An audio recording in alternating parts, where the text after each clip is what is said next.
आज मी कढी पकोडा बनवला. तर त्यासाठी ना मी 1 वाटी दही घेतले आणि अर्धी वाटी बेसन, थोडी मिरची पावडर, थोडी हळद पाणी मिक्स करून छान असं मिक्स करून घेऊ. म्हणजे त्याच्यात गुठळ्या छान मिक्स करून घेऊ म्हणजे गुठळ्या राहणार नाही.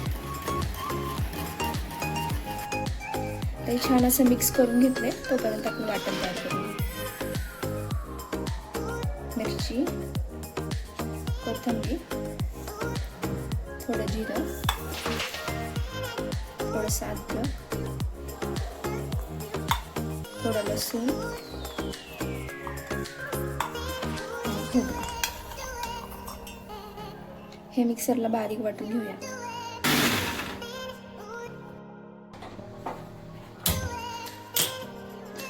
कढई ठेवली आहे.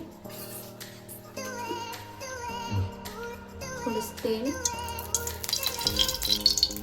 छान गरम झालंय. त्याच्यामध्ये कढीपत्ता टाकू.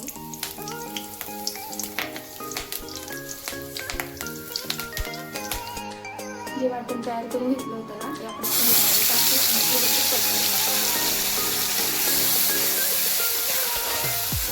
छान आहे. 2 मिनिटं परतून घेऊया.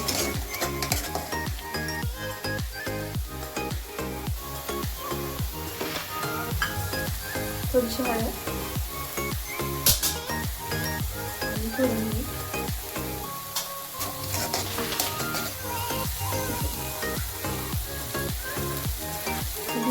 दही बेसन मिक्स करून घेतलेलं ते आपण ह्याच्यामध्ये टाकून घेऊ.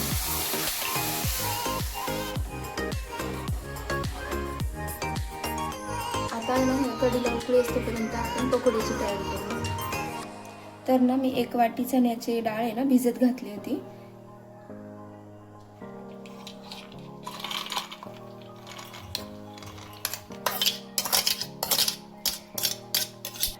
थोडी कोथिंबीर,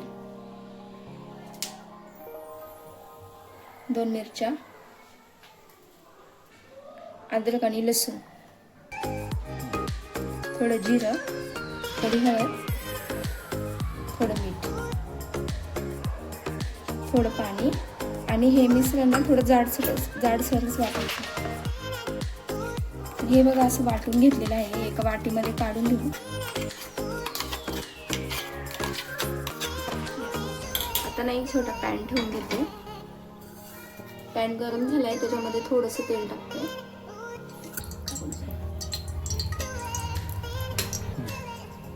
तेल छान गरम झालंय. आता एक पकोडा ह्यामध्ये टाकून घेऊ.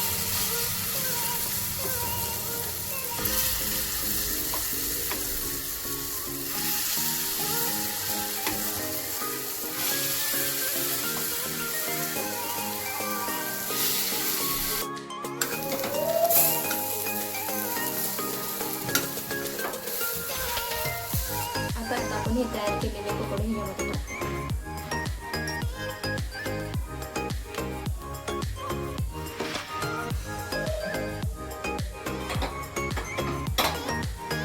आता ना आपण तडक्याची तयारी करूया. त्याच्यामध्ये थोडं तेल. तडक्यासाठी ना मी लाल मिरची घेतली आहे, मोहरी, जिरं आणि मेथीदाणे. मोहरी,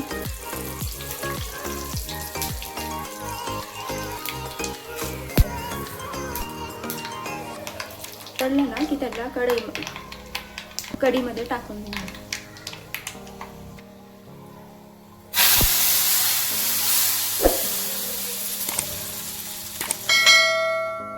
जर तुम्हाला आजची रेसिपी आवडली असेल तर नक्की ट्राय करा आणि आपल्या चॅनेलला लाईक, शेअर आणि सबस्क्राईब करायला विसरू नका.